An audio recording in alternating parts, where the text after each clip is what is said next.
This video is sponsored by the Vessi footwear massacre. Lately, we have been seeing cheap shoes butchered due to their unsustainable and unreliable material, as Vessi footwear continues their unstoppable rampage to give you a shoe made with lightweight, breathable material that can maneuver any environment, lurk within the shadows even during the day, and keep you balanced, sexy, and featherly on your feet. Whether you go for a hike in the muddy mountains, forests, beaches, or down the street to your local liquor store, Vessi shoes are super easy to clean, blend in with any aesthetic, and have the power to make those around you jealous. Made with their own patent Dymatex fabric, not only will Vessi help keep your feet cool in the summer and warm in the winter, their 100% waterproof design means no puddle too big or too small is enough to stop them. So it's time for you to embrace Vessi footwear before it's too late, and help out my channel by clicking the link in the description box below and using my code Hollinger to get $25 off your order. On a serious note, I've been wearing Vessi shoes for a while now, and not only are they genuinely comfortable, they've been incredibly useful when it comes to the unpredictable Irish weather, and most of all, I really like the style. So if you do get a pair, let me know which ones you get and what you think of them. And now, onto the video.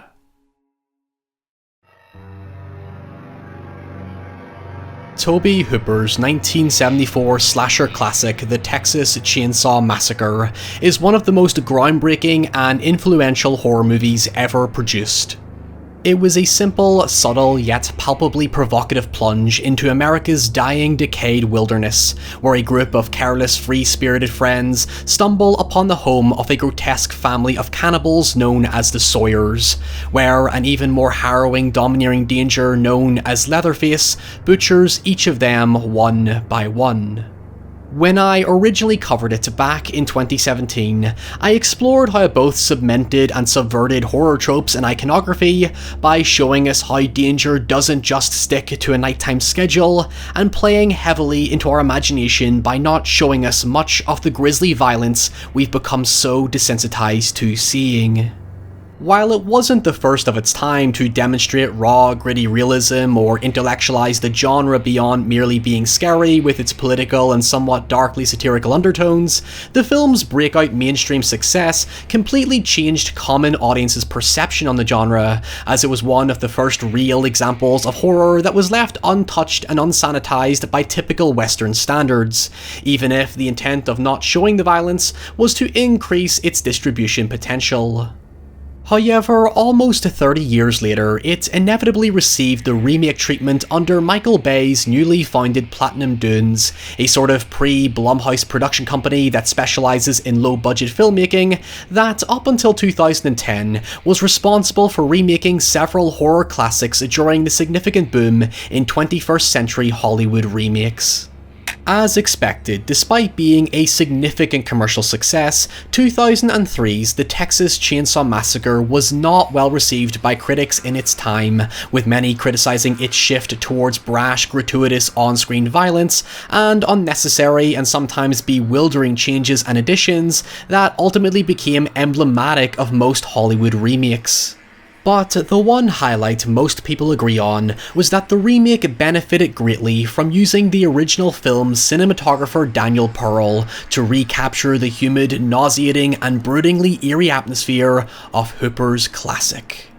Yet, surely there's more to like about the remake than just its visual style. So let's revisit it.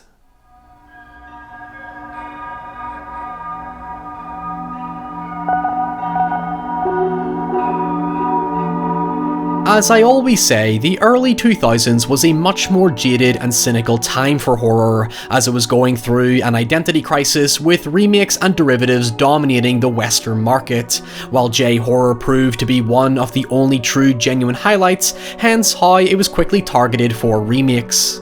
As you can see from channels like mine, the prominence of internet culture has led to a lot of re-evaluation towards older 21st century media, in the same way that 70s and 80s horror flicks, for example, began to gain greater critical approval despite being negatively received in their time, such as, well, The Texas Chainsaw Massacre.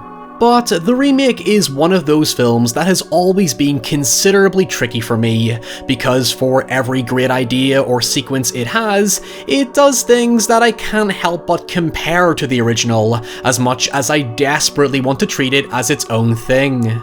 Like, this scene in the remake is really well crafted and has a grim, nasty payoff that stands on its own, much like the original, but when I juxtapose it with the original, I do not find it as effective as Hooper's blunter, more abstract version.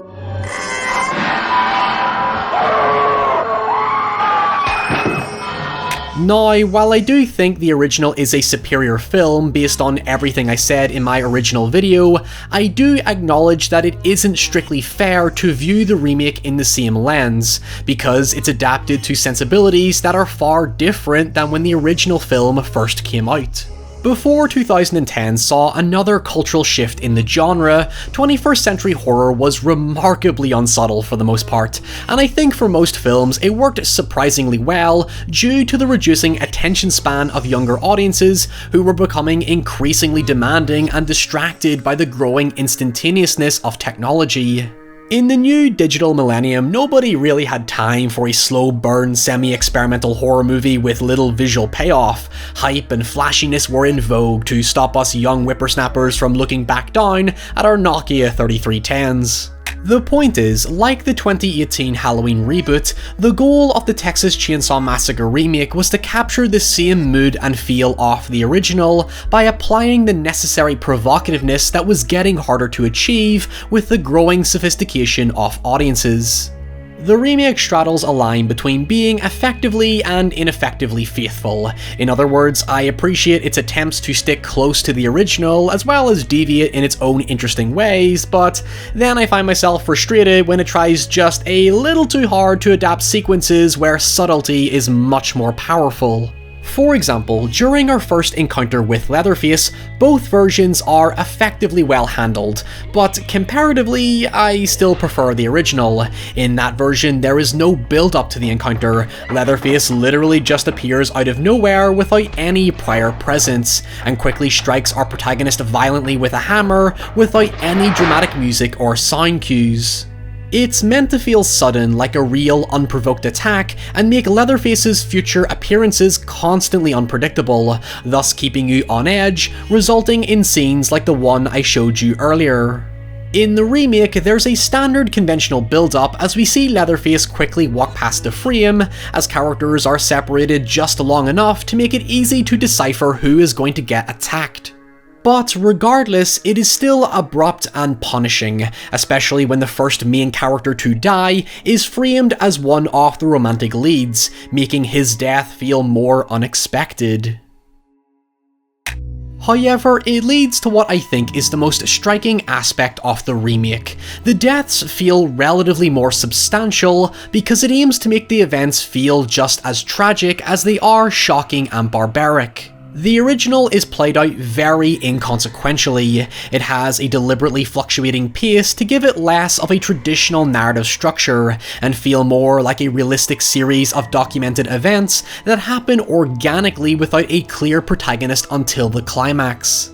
As such, there is no time for the audience or the characters to really think about things. There is an overwhelming sense of alertness and adrenaline that kicks in after the first kill, giving you little to no time to mourn the death of a character, as survival becomes the absolute goal. Staying in the headspace of the characters, it's powerful because you get so emotionally wrapped up in the moment, and when our final girl Sally gets away despite losing all her friends and her brother, she's not thinking about that. She's left so traumatized that she's still trying to process what just happened because it only occurred over the course of a couple of hours. The original's core strength rests in the details surrounding the scenario itself, where you can put yourself in the shoes of the characters, whereas while the remake certainly has this to a lesser extent, its victim characters make or break a large part of its tension. They're not great characters, but they're technically more memorable than the originals if I'm being honest. In fact, the first main character death actually hits harder in the long term than when he's literally first hit.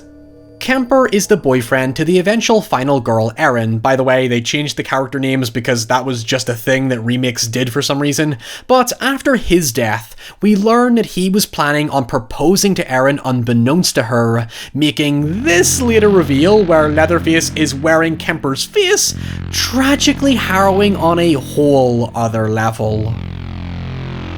It's actually this moment that makes me forgive not feeling as shocked by Kemper's initial death because of the jaw-dropping psychological horror applied to it.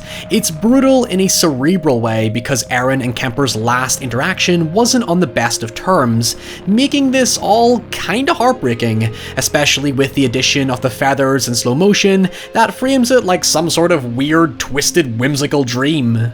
In fact, I'll say it, it's probably one of the best scenes I've ever seen in a modern horror movie. Who would have thought? One of the things that really stood out for me was how much of a lasting impression the psychological torture had on me, because it's played out recurringly throughout the remake, rather than when Sally meets the Sawyer family in the third act of the original. The infamous dinner scene is non-existent in the remake, and I respect that decision because I don't feel the unintentional campiness translates all that well to modern standards. But what we end up with is an equally hideous dynamic involving the local sheriff, played by the scary-ass gunner sergeant from Full Metal Jacket. I didn't know they stacked shit that high! The sheriff is eventually revealed to be one of the Sawyer family, who are renamed Hewitt in the remake, and he's perfectly cast given how R. Lee Emery was an actual drill instructor in real life, allowing him to apply a raw energy to his twisted authoritative father figure that feels so natural and authentic that I was convinced parts of it were either improvised or he actually made the actors cry. It's a shame that all the other villainous characters are either weak by comparison or just so confusingly implemented into the story that I didn't feel anything towards them. But rather than get into the pedantics, I want to address the film's most emotionally distressing scene that comes early in the film, involving the suicide of a traumatized woman. In the original, the group picks up a hitchhiker who is later revealed to be one of the Sawyer family, where he basically scares the group with his weird behaviour, eventually hurting one of them before they dump him out of the van. But like with the dinner scene, the remake forgoes most of the zaniness to introduce an unnamed woman who gives cryptic statements about Leatherface and the various murders, before shooting herself after she realises the group are heading in the direction of where her torment happened. It sets a crushingly nihilistic and macabre mood going forward, as her death goes beyond mere shock value and acts as a bleak, foreboding symbol to the group's eventual encounter with Leatherface and his family. This group is ultimately about to become just another pile of bodies on top of an already forgotten mass, serving as a grim reminder that their experience will simply be one of many more to come. As the Hewitt family would put it, these innocent people are just more pieces of indispensable soulless meat. The hitchhiker is eventually discovered to have had a baby stolen by the villains, but it's a very clunky inclusion that does nothing for the story. It's not perfectly handled, but the general rawness is indicative of what Hooper achieved in the original. It was a film that rejected plot armor and convenience. It was deliberately messy and spontaneous, again, as if it were portraying a real event. In fact, when Erin finally escapes the chaos, even she begins to mirror the same behaviour as the hitchhiker. It's a devastatingly powerful conclusion for a horror movie defined by its purity, and it works alongside how the remake approaches the false historical setup. The original film opens with a brooding narration with flash photography of corpses that establishes the backstory as if the film were based on true events, which for clarity it's not, it's only vaguely inspired by the serial killer Ed Gein. The entire idea behind Hooper's setup was to make the film feel somewhat like a documentary or some sort of snuff home video. The remake's producers knew that trying to replicate the same look would never match the original, hence the director and cinematographer decided to open it directly like a documentary, with recovered evidence and the inclusion of found footage where an officer walks through a crime scene showing fingernail scratch marks and so on, setting a morbid sense of anticipation for which character he's referring to. But what takes the remake that extra step further is returning to this in the conclusion, and ending with profoundly haunting freeze frames of Leatherface that leave you with a spine-chilling discomfort as the subtle, ominous score plays over the credits. I actually think it's a better conclusion because that air of mystery and unnerving ambiguity lingers long after it's over, and left me a little frozen as I thought to myself, yeah, it might be fiction, but there are some really fucked up people out there. Now, before we conclude, I want to briefly address the prequel this film received 3 years later. It's utter garbage. It's basically the same film with a tasteless overindulgence in gore that's not effective because so little care is put into actually making it scary.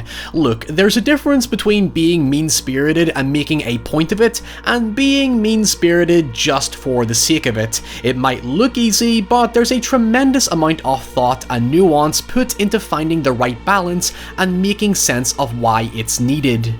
Showing violence on screen is completely fine like in the 2003 version, but that film only shows what it needs to paint a picture in your mind, because by showing too much gore, you lose all visceral impact, as all you're essentially doing is throwing enough shit at the screen hoping some of it will stick, without any of the character or atmosphere or fundamental craft that makes these kinds of films effective. It's just an incredibly underdeveloped and lazy piece of filmmaking that hopes that cheap violence would be enough. In fact, if there's actually one detail I kinda like about it, but is botched because the filmmaking is so crass, it's the subversive conclusion where the final girl doesn't get away. Now, because the film up to this point was all about shallow, edgy violence, this just feels designed to double down on the nastiness without a compelling, emotionally resonating reason as to why. But if this was the 2003 version, I would buy into it because it respects the audience's intelligence by building a coherent atmosphere, tone, and story that justifies such a harrowing twist. And with that, those are my thoughts on the Texas Chainsaw Remake. There is a 3D reboot, but my opinion on it is exactly the same as the 2006 prequel, and there is a 2017 prequel entitled Leatherface, but it mostly suffers from just being a total bore of an origin story that its existence is just not worth your time. If you think there is a remake that deserves a re-evaluation or just more love, make sure to let me know about it in the comments below. And until next time, stay safe, stay away from dilapidated houses in the middle of nowhere, and I'll see you all next time.